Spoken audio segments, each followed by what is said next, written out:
രാജ് കൂടി നമ്മോടൊപ്പം ചേരുകയാണ്. റോഷ്നി, അതാണ് കോൺഗ്രസിന്റെ അടി മുതൽ മുടി വരെ ഇത്തരത്തിൽ തർക്കം എന്ന നിലയ്ക്കാണ് കാര്യങ്ങൾ പോകുന്നത്. അതെ, ഈ അലോഷ്യസ് സേവ്യർ രാജിവെക്കുകയാണെങ്കിൽ തന്നെ നോക്കൂ, ഈ കോൺഗ്രസിന്റെ സ്ഥാനാർത്ഥി നിർണയവുമായി ബന്ധപ്പെട്ട വിദ്യാർത്ഥി സംഘടനയുടെ നേതൃത്വത്തെ പോലും ബാധിക്കുന്ന തരത്തിലേക്കാണ് മാറിയിരിക്കുന്നത്.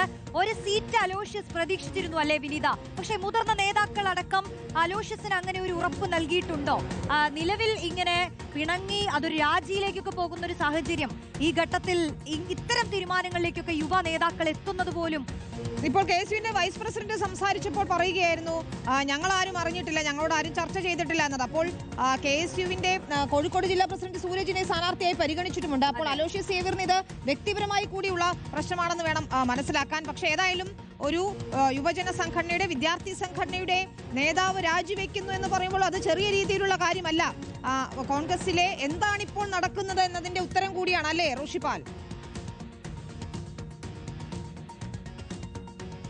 ഇത് അങ്ങനെ തന്നെയാണ്. കാരണം KSU സംസ്ഥാന കമ്മിറ്റിയെ അല്ലെങ്കിൽ KSU നേതൃത്വത്തെ വളരെ ഗൗരവത്തോടെയാണ് സാധാരണ കോൺഗ്രസ് പരിഗണിക്കാറുള്ളത്. പ്രത്യേകിച്ച് തെരഞ്ഞെടുപ്പുകളിൽ ഈ തവണ അലോഷ്യസ് സേവ്യർ അടക്കം ഒന്നിൽ കൂടുതൽ സംസ്ഥാന ഭാരവാഹികളെ പരിഗണിക്കുമെന്നായിരുന്നു കോൺഗ്രസ് നേതൃത്വം പറഞ്ഞത്. പക്ഷേ പട്ടിക പുറത്തേക്ക് വരുമ്പോൾ ആദ്യഘട്ട പട്ടികയിൽ ആരുമില്ല. രണ്ടാം ഘട്ട പട്ടിക പുറത്തു വരുന്നതിന് മുമ്പ് തന്നെ വിവരങ്ങൾ പുറത്തു വന്നപ്പോൾ അതിൽ അലോഷ്യസ് സേവ്യർ മാത്രമല്ല സംസ്ഥാന ഉപാധ്യക്ഷന്മാരെയും ഉൾപ്പെടുത്തിയില്ല. കഴിഞ്ഞ തവണ സംസ്ഥാന അധ്യക്ഷനെയും ഒരു സംസ്ഥാന ഉപാധ്യക്ഷനും സീറ്റ് നൽകിയിരുന്നു. ഈ തവണ കോഴിക്കോട് ജില്ലാ അധ്യക്ഷന് സീറ്റ് നൽകിയത് സംസ്ഥാന കമ്മിറ്റി നിർദ്ദേശിച്ചിട്ടല്ല. അവിടെയുള്ള പ്രാദേശിക ഘടകങ്ങളും സാമുദായിക സമവാക്യങ്ങൾ അടക്കം പരിഗണിച്ചുകൊണ്ടാണ് അങ്ങനെ സീറ്റ് നൽകിയത്. നേരെ മറിച്ച് KSU എന്ന നിലയിലല്ല സൂരജിന് സീറ്റ് നൽകിയത് എന്നാണ് KSU സംസ്ഥാന കമ്മിറ്റി പറയുന്നത്. അതേസമയം അലോഷ്യസ് സേവ്യറോ ഈ സംസ്ഥാന ഉപാധ്യക്ഷന്മാരിൽ ഒരാളെയോ പരിഗണിച്ചിരുന്നെങ്കിൽ ഇത്തരമൊരു പരാതി ഉയരുമായിരുന്നില്ല. അലോഷ്യസ് സേവ്യറിനെതിരെ ചില നീക്കങ്ങൾ ആദ്യഘട്ടം മുതൽ തന്നെ തുടങ്ങിയിരുന്നു എന്ന് KSU സംസ്ഥാന ഭാരവാഹികൾ പരാതി ഉയർത്തിയിരുന്നു. ഏതായാലും NSU നൽകിയ ഒരു പട്ടിക, ആ പട്ടിക പോലും അവഗണിച്ചാണ് ഇപ്പോൾ കോൺഗ്രസിന്റെ സീറ്റ് പ്രഖ്യാപനം, സ്ഥാനാർത്ഥി നിർണയം നടത്തിയത് എന്നതാണ് പ്രധാനപ്പെട്ട കാര്യം. ഇത് വലിയ വിവാദത്തിന് വഴിയൊരുക്കി. കോൺഗ്രസിനകത്ത് അലോഷ്യസ് സേവ്യർ ദേശീയ നേതാക്കളെ അടക്കം സംസാരിച്ചതിന് ശേഷമാണ്, സീറ്റ് ഇല്ല എന്ന് ഉറപ്പായതിനു ശേഷമാണ്, ഈ നൽകിയ പട്ടികയിൽ ആരെയും പരിഗണിച്ചില്ലെന്ന് ഉറപ്പുവരുത്തിയതിനു ശേഷമാണ് രാജിക്കത്ത് NSU ദേശീയ അധ്യക്ഷന് ഇപ്പോൾ കൈമാറിയിരിക്കുന്നത്. വലിയ പൊട്ടിത്തെറിയുടെ തുടക്കം കൂടിയാണ്. ഒരുപക്ഷെ KSUവിന്റെ കൂടുതൽ നേതാക്കൾ രാജിക്ക് തയ്യാറെടുക്കുന്നു എന്ന വിവരങ്ങൾ കൂടിയുണ്ട്.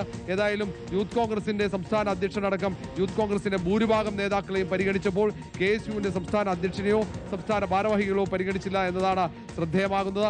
യൂത്ത് കോൺഗ്രസിന്റെ സംസ്ഥാന അധ്യക്ഷൻ OJ ജനീഷ് കുമാറിനെ പരിഗണിച്ചു. ദേശീയ ഭാരവാഹികളായ അഭിജിത്തിനെയും ഒപ്പം അബിൻ വർക്കിയെയും പരിഗണിച്ചു. ഒപ്പം തന്നെ യൂത്ത് കോൺഗ്രസിന്റെ പല സംസ്ഥാന ഭാരവാഹികളും പലയിടങ്ങളിലും സ്ഥാനാർത്ഥികളായി മാറിയിട്ടുണ്ട്. എന്നാൽ KSUവിന്റെ ഒരു സംസ്ഥാന ഭാരവാഹിയെ പോലും സ്ഥാനാർത്ഥിത്വത്തിലേക്ക് പരിഗണിച്ചില്ല എന്നതാണ് പ്രധാനപ്പെട്ട പരാതി. വിനിത, നോക്കൂ റോഷിപാൽ, ഇത് ഇനി കൂടുതൽ രാജികളിലേക്ക്, പ്രത്യേകിച്ച് അലോഷ്യസിനെ പിന്തുണച്ചുകൊണ്ട് സംസ്ഥാന ഭാരവാഹികളും രാജിക്ക് ഒരുങ്ങുന്നുണ്ടോ? നിലവിൽ ഈ ഒരു ടീം അത് അലോഷ്യസിന്റെ പേര് പ്രഖ്യാപിക്കുന്ന ഘട്ടത്തിൽ ഒരു സൈബർ പ്രചാരണത്തിനടക്കം തയ്യാറെടുത്തിരുന്നു. ആ ഘട്ടത്തിൽ ഈ രാജി വരുമ്പോൾ നേതാവിനൊപ്പം രാജി എന്ന് പറയുന്ന അണികളുണ്ടോ?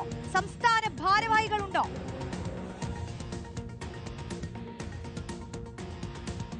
റോഷി, അതിന് സാധ്യതയുണ്ട്. കാരണം KSU സംസ്ഥാന അധ്യക്ഷൻ ഉൾപ്പെടെ നേതാക്കളെ സ്ഥാനാർത്ഥിത്വത്തിലേക്ക് പരിഗണിക്കാത്തതിൽ ആ സംഘടനയിൽ ഭൂരിഭാഗം നേതാക്കൾക്കും അമർഷമുണ്ട്.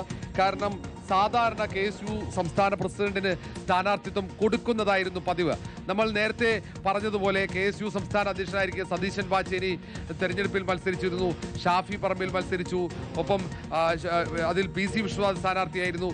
VS ജോയിക്ക് ഇപ്പോൾ അവസരം ലഭിച്ചിട്ടുണ്ട്. അതേപോലെ തന്നെ അതിൽ KM അഭിജിത്ത് സംസ്ഥാന അധ്യക്ഷനായിരിക്കുകയാണ് കോഴിക്കോട് നോർത്തിൽ കഴിഞ്ഞ തവണ മത്സരിച്ചത്. അങ്ങനെ എല്ലാ കാലത്തും നിയമസഭാ തെരഞ്ഞെടുപ്പിൽ KSU സംസ്ഥാന അധ്യക്ഷനൊപ്പം ഏതെങ്കിലും ഒരു സംസ്ഥാന ഭാരവാഹിയൊക്കെ ഏതെങ്കിലും മണ്ഡലങ്ങളിൽ പരിഗണിക്കാറുണ്ട്. അതൊരു പക്ഷേ കടുത്ത പോരാട്ടം നടക്കുന്ന LDFന്റെ കോട്ടകളിലാണ് KSU സംസ്ഥാന ഭാരവാഹികളെ മത്സരിപ്പിക്കാറുള്ളത്. ഒരു ഘട്ടത്തിൽ മലമ്പുഴയിലാണ് കണ്ണൂരുള്ള സതീശൻ പാച്ചേനിയെ കോൺഗ്രസ് നേതൃത്വം മത്സരിപ്പിച്ചത്. VS അച്യുതാനന്ദന്റെ സ്ഥാനാർത്ഥിയെ മലമ്പുഴയിൽ സതീശൻ പാച്ചേനി സംസ്ഥാന അധ്യക്ഷനായിരിക്കുകയാണ് മത്സരിച്ചത്. അങ്ങനെ കോൺഗ്രസ് നേതൃത്വം എല്ലാ ഘട്ടത്തിലും കടുത്ത പോരാട്ടം നടക്കുന്ന മണ്ഡലങ്ങളിലാണ് KSUവിനെ പരിഗണിക്കാറുള്ളത്. ഈ തവണയും KSU സംസ്ഥാന നേതൃത്വം ആവശ്യപ്പെടുന്നത് ഒരു കാലത്തും ഏതാണ്ട് കഴിഞ്ഞ 1/4 നൂറ്റാണ്ട് കാലമായി UDF വിജയിക്കാത്ത മണ്ഡലങ്ങൾ തെരഞ്ഞെടുത്ത് ഈ മണ്ഡലങ്ങൾ തങ്ങളെ മത്സരിപ്പിക്കണമെന്ന ആവശ്യമാണ് ഉയർത്തിയത്.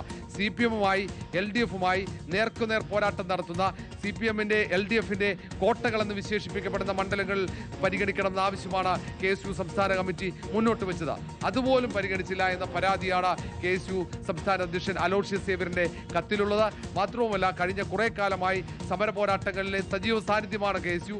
പല സമരങ്ങളിലും കടുത്ത മർദ്ദനമേൽക്കേണ്ടി വന്നു, ദിവസങ്ങളോളം ജയിലിൽ കിടന്നു. ഒരു ഘട്ടത്തിൽ വനിതാ നേതാക്കൾക്ക് ജാമ്യം ലഭിച്ചപ്പോൾ ജാമ്യത്തിലെടുക്കാൻ നികുതി ശീട്ടുമായി എത്താൻ കോൺഗ്രസ് നേതാക്കൾ ഇല്ലാതിരുന്ന വാർത്ത വലിയ ചർച്ചയായതാണ് തിരുവനന്തപുരത്ത് വനിതാ ജയിലിൽ. അങ്ങനെ ഒട്ടേറെ ദുരനുഭവങ്ങൾ ഉണ്ടായ ഒരു വിദ്യാർത്ഥി സംഘടനാ നേതൃത്വമാണ് KSU. അങ്ങനെയുള്ള വിദ്യാർത്ഥി സംഘടനയായ KSU-നെ നയിക്കുന്ന സംസ്ഥാന അധ്യക്ഷൻ അലോഷ്യസ് സേവ്യറിനോ അല്ലെങ്കിൽ സംസ്ഥാന ഉപാധ്യക്ഷന്മാരെയോ സ്ഥാനാർത്ഥി പട്ടികയിൽ ഒരിടത്തും പരിഗണിച്ചില്ല എന്നതാണ് ഇത്തരം ഒരു പൊട്ടിത്തെറിക്ക് വഴിയൊരുക്കിയത്. ഇനി മറ്റു സംസ്ഥാന ഭാരവാഹികളും ഈ അലോഷ്യസ് സേവ്യറിന്റെ പാത പിന്തുടരുമോ എന്നതാണ് ഏറ്റവും പ്രധാനപ്പെട്ട കാര്യം.